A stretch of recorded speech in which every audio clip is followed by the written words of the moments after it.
Hey guys, what's up? It's Kevin for the win here from Dreadscape Gaming. Today we're jumping back into Monster Hunter Rise Sunbreak. We're going to be taking a look at Title Update 6, aka the bonus update, which introduces a brand new armor, the final armor that is going to be introduced in Monster Hunter Rise Sunbreak's lifespan, as well as new weapons, that being the Primordial armor, which is basically from Primordial Malzeno. So if you want to craft this armor, you are going to have to actually farm Primordial Malzeno. Now, as a disclaimer, if you are on PlayStation 5 and Xbox Series X and Series S, this update will not be going live for you up until around the month of August, so you're going to have to wait till August before you're able to craft this. So this is an armor that's only available at the moment for PC and Nintendo Switch owners, excuse me. So let's get into it. I'm going to be using the Malzeno weapon here as well, the Primordial Malzeno weapon. So we have Silver Spear. This basically is 340 dragon attack, element of 47 dragon, no affinity. But what you're going to notice, which is really, really good for this particular Insect Glaive, as well as all the Malzeno weapons, Primordial Malzeno weapons for that matter, is the fact that it has free level 4 gem slots. And that's the thing really with the Primordial armor in general.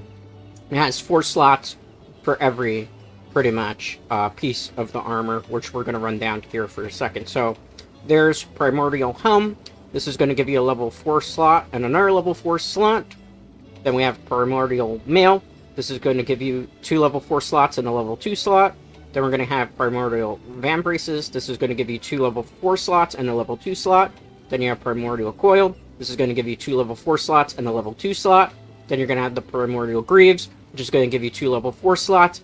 And then, obviously, whatever your talismans you're using, that's where you're going to kind of try to work in some more gems there. Now, what's really, really going to be important for any build that you use with the Primordial armor is the fact that because you have all these level 4 gem slots, you can basically build in just about any skill that is available in the game.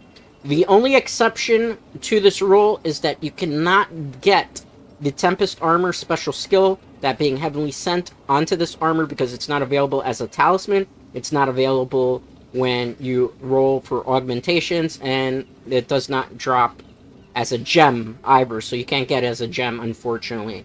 Now, the other good thing about the particular weapon for all the Primordial pieces of gear is the fact that it actually increases your amount of healing when you're afflicted with Blood Blight. Blood Blight is what is the status effect for anomaly investigation monsters, anomaly monsters. So that comes in very, very important because you'll be able to heal much, much quicker and do much, much more damage because of that. So I'm going to show you full breakdown of the build that I am going to be using here for the Insect Glaive. So this is the first of many, many builds. I'm going to go over all the weapons and combinations in subsequent videos and try to give you endgame builds, true endgame builds for every particular weapon based off Primordial armor. Now, for the Insect Glaive in particular, I still think you're better off using the Tempest build.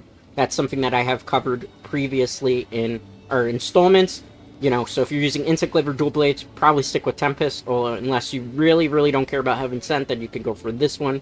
If you are also playing Dual Blades, probably Tempest is your better bet, but everything else pretty much loves Primordial armor because of just the level 4 slots are available. Okay, so Primordial Home, we're going to have Blood Right, Recovery Speed, level 3, Element Exploit, level 2, Primordial Mail, we're going to have Blood Awakening, level 1, Burst, level 1, Stun Resistance, level 3, Divine Blessing, level 3, Primordial Van Braces, Blood Awakening, level 1, Critical Boost, level 1, Blight Resistance, level 3, Good Luck, level 2, Primordial Coil, we're going to have Burst, level 2, Critical Boost, level 1, Wide Range, level 4, Razor Sharp, level 2, Weakness Exploit, level 1, Primordial Greaves, Blood Awakening, level 1, Critical Boost, level 1, Part Breaker, level 3, Critical Element, level 3. Now, the thing with this armor, Blood Awakening is a brand new skill, which we're going to talk about in a second. Also, this armor naturally has Critical Boost and Part Breaker in it. So, it'll have automatically off the bat Critical Boost level 3, Part Breaker level 3, Blood Awakening, as well as the other blood skill from the Malzeno armor, the original one. So keep that in mind. You don't have to gem in those particular skills, which is quite a benefit. So I'm going to show you what decorations I have, then we'll go through a rundown of full skills. For my Silver Spear, I have Razor Jewel plus 4, Hard Grinder Jewel 4, Hard Brace Jewel 4, and I have a Growth Jewel 2, because unfortunately there aren't that many good level 3 gems for Rampage that you could put on an Insect Glaive. For the Primordial Helm, we have Hard Recovery Jewel 4, Element Exploit Jewel plus 4, Primordial Mail, Hard Steadfast Jewel 4, Protection Jewel plus 4, Protection Jewel plus 2, Primordial Van Braces, Resistor Jewel plus 4, Fate Jewel plus 4, Resistor Jewel 2, Primordial Coil, Hard Friendship Jewel plus 4, Razor Jewel plus 4, Tenderizer Jewel 2. For the Primordial Greaves, we have Critical Element Jewel plus 4, Critical Element Jewel plus 4. Now, if you wanted to, you could obviously take out Hard Friendship, maybe you want to take out the Resistor, and you could probably jump in something else like Handcraft if you want, Attack Boost if you feel like you need it. For my particular build, I'm just going for more of a comfy build, which is one of the benefits of Primordial Armor. Now, let's take a look at the full stats here, guys. So, we're going to have 355 attack, we're going to have 47 Dragon Element, no affinity, but that's not a problem because we're using Weakness Exploit as well as Critical Boost. We're going to have defense at 988, that is the max amount of defense on this armor, so yes, good old Dread did max out the armor. For the resistances, minus 7 to fire resistance, plus 13 to water resistance, plus 13 to thunder resistance, minus 2 to ice, and we really don't like dragon, so dragon resistance minus 22, but with 988 defense, as well as the special skill of this armor, you're not really going to run into too many problems in terms of taking hits. Now, for the full breakdown of the stats, I did go over all of these before, but I will go over it again. Critical Element level 3, Razor Sharp level 3, Wide Range level 4, Element Exploit level 3, Critical Boost level 3, Weakness Exploit level 3, Divine Blessing level 3, Recovery Speed level 3, Blight Resistance level 3, Stun Resistance level 3, Part Breaker level 3, Speed Sharpening level 3, Flinch Free level 3, Blood Right, which is the original Malzeno skill, level 3, Burst level 3, Blood Awakening, which is the new skill exclusive to this armor, level 3, Good Luck level 2, Kushala Blessing because I have it from the Talisman at level 1, and a Shock Absorber for good measure. So let's go over some of the skills in case you are not familiar with it. So, Critical Element. Increase elemental damage, fire, water, thunder, ice, dragon when landing critical hits. We have it at level 3, so grants element damage plus 15% while active. Critical element damage in this game is kind of insane because everything that's element damage in Monster Hunter Rise Sunbreak is really busted. It does a lot of damage. Razor Sharp, level 3, prevents your weapon from losing sharpness, activates 50% of the time. Very important because unfortunately with the Primordial Malzeno weapons, they don't have a lot of purple sharpness until you actually augment it into your weapon. So you're better off, you know, kind of running this for comfort. Wide Range level 4, allow the effects of certain items to also affect nearby allies. I basically do this for when I'm playing multiplayer so that they get it 66% of the time. Element Exploit level 3, increase elemental damage when attacking body parts upon which the element are highly effective. Basically, weak spots. So, attacks that hit weak spots do plus 15% element damage. When you factor in with critical element as well, you're hitting for 30% extra damage. Just figure that one out there. Critical Boost level 3, increase the damage of critical hits. Increase damage dealt by critical hits to 40%. When you pair this up with Element Exploit and Critical Element, you're going to be hitting for quite a lot. Then, to kind of cap it out, Weakness Exploit level 3, increase the affinity of attacks that exploit a monster's weak spot. So at level 3, attacks that hit weak spots have 50% increased affinity. For those of you who are not familiar with what affinity is in Monster Hunter Rise and Monster Hunter Rise Sunbreak, basically it's critical hit damage. So you're doing 50% increased critical hit damage whenever you hit a monster's weak spot. Divine Blessing level 3 has predetermined chance of reducing the damage you take. So we have at level 3 while active reduces damage taken by 50% whenever it does proc. Recovery Speed level 3 speeds healing of recoverable damage, the red portion of your health gauge. We have it here at level 3, so it quadruples the speed which we heal. This is going to be important because of Blood Right, as well as Blood Awakening. So Blight Resistance level 3 grants protection against all elemental blights. Pretty obvious what it does. We have it maxed out, so we can't get blighted with elements. Stun Resistance level 3 reduces stun duration. Here at level 3 prevents stuns, which is important late game.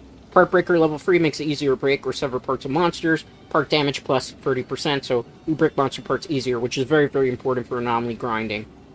Speed Sharpening level 3 basically speeds up the cycles of sharpening, so it removes 3 cycles, so you're just sharpening your weapon in 1 quick cycle. Flinch Free level 3, you really don't need this necessarily anymore because of Shock Absorber, but I still like to do it just in case of little monsters. Prevents knockbacks and our reaction to small damage. That's self-explanatory there. Blood Right, level 3. This is the original Malzeno skill. A portion of damage dealt is converted to health when striking a broken monster part. That's why we need Part Breaker level 3, which is naturally in this armor. So, at level 3, further increases the amount of health that you recover. This is very important when you're going in anomaly investigation grinding, where you need to get back your health as fast as possible because you're taking big hits. Burst level 3, continuously landing hits gradually increases attack and elemental attack.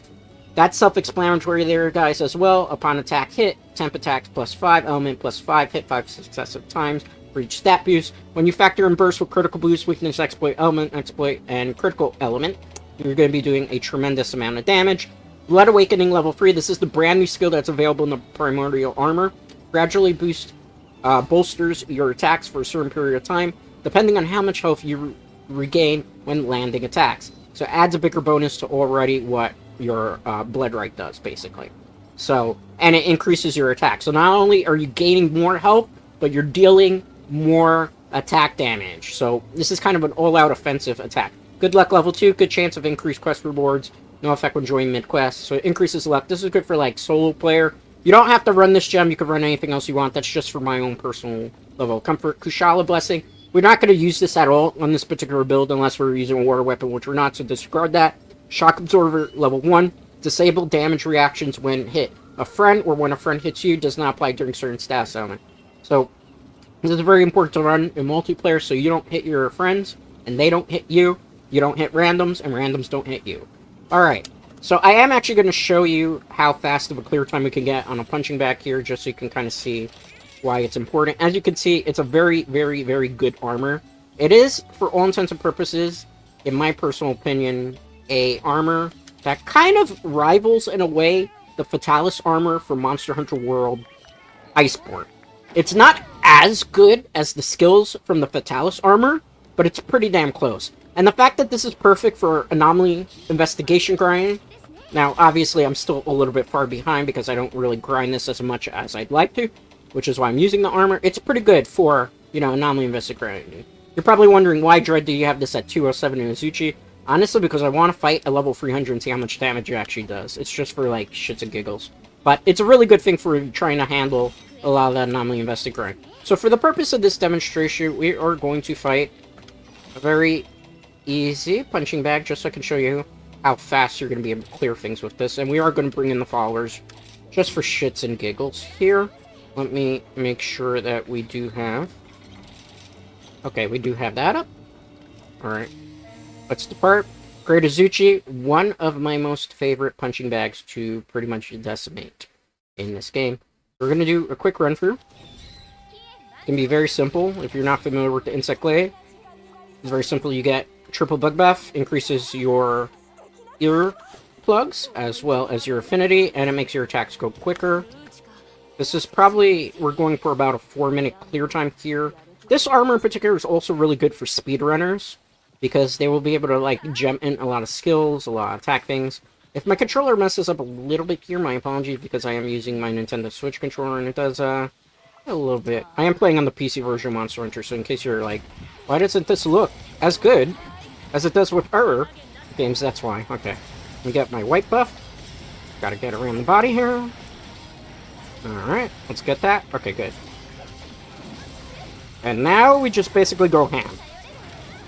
And try not to get hit by the monster. Let's go. Try to get the little monsters out of the way where we can. Let's dodge. Alright, it's fine. He's gonna shoot a loogie, that's fine. We're gonna get the knockdown here. Let's go. Unfortunately, I didn't follow up the combo. I kind of dropped it there, but it's okay. Now we're just gonna kind of go on ham in the face. As you can see, the yellow numbers mean that we were hitting the monster's critical spots. Azuchi's gonna do tail swipe.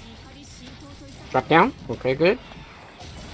Now, the good thing about Monster Hunter, after a while of playing it, you're just gonna kind of know how monsters attack and their pattern. Alright, so we can attack either the tail area or the face to get critical hit damage. They're gonna set a bomb, aren't they? Yep. I was in the middle of the combo. Let's hit that. Drop them down. Fast as possible. So then again, we're just gonna go bread and butter combo here. Drop of the tail swipe. As you can see, even though we've been taking hits, I haven't had to use any healing potions because we are getting Blood Ray and Blood Awakening off consistently here. Probably should have done an anomaly investigation, but we're trying to go for a clear time. Honestly, we don't even need to go aerial against this thing, just because of the amount of resources. Obviously, with higher level monsters, do we get another sleep here? Alright. Let me go Divine Spike here. I have a plan. I don't know if it's going to work. Let's see. Yeah. Okay, good. He's going to drop down here. Let's dodge. Or get hit. That works too. For purposes of this demonstration. Weapon Blood Ray activates. Again, tail whip. There's a Blood Awakening. We've got increased amount of damage now. Because we hit a monster's weak spot. He's going to go down pretty soon, actually. Bear's going to interrupt us. So, as you can see, we're pretty much got an uptime of 100% health here. Honestly, you could even probably run Mighty if you wanted to with this build. Look at him, he's already in blue. This is over. It's fine. You could just ignore the minigame here, but Winnie the Pooh's going to block in here. See if I can get the right on. Okay, so what we're going to do here is I'm going to run it into Winnie the Pooh. Okay, we're going to play the minigame. Probably the minigame is going to KO the Great Azuchi. And then from there, you pretty much can see. On higher monsters, really, you should be going for a clear time of no more than about 8 minutes. On really big monsters, like let's say a Risen Dragon, shouldn't take you more than 12 minutes to clear one of those quests. And yeah, as I predicted there, because the monster was already in blue because of the icon. So, that is basically what the Primordial Malzeno armor can do for you. We're going to see how quick of a clear time it is. If we got anything under 5 minutes, or at 5 minutes, is it perfect? If not, it's probably a misplayed a little bit there. But, as you can see, it's got great amount of utility for you. You can gem just about anything that you have, so as long as you have a lot of materials to make level 4 jewels, you can gem just about anything in. As for the weapon itself, it's honestly better for anomaly investigations against monsters because you're going to get a lot more killing, more bang for your buck, or it's also good for any monster that's weak to dragon. There are a couple of monsters in this game, but you could, if you wanted to, just swap out the weapon. The only problem is you're going to lose 2 level 4 slots, so you'll have to kind of sacrifice a couple of the skills, but you could gem just about whatever you want in here. You could gem handcraft if you needed to. You could gem attack boost if you have the attack gems for it. You could play around with the talismans. It's all really for this particular armor. What type of talismans you have and what type of level 4 jewels you have, and then you go ham from there. So for the next Monster Hunter Rise Sunbreak endgame build, I'm going to show you the Greatsword build that I came up with using, you guessed it, the Primordial Malzeno armor. Let's see what the clear time is here. 3 minutes and 37 seconds. If that is not a very quick, fast, and efficient clear time for a particular monster of this level with particular endgame gear, then I don't know what to tell you. If you follow this build exactly as I laid it out for you, you will be able to pwn this type of monster in 3 minutes. You'll be able to pwn some of the higher level ones in about 6 to 7 minutes, and then from the really bigger ones, somewhere between 12 to 15 minutes. Maybe probably an anomaly investigation monster. It's like in the 200 to 300 range. Probably about 18 minutes to 22, depending on your skill level and whether you're doing your correct damage rotations. It's all a matter of also weaknesses and everything of the sort. Anyway, guys, that's going to do it for today's Monster Hunter Rise video. As always, a like on this video is greatly appreciated. If you're not already subscribed to the channel, definitely consider doing so, as it helps the channel grow. And I will see you all for the next one. Till next time, guys, happy hunting.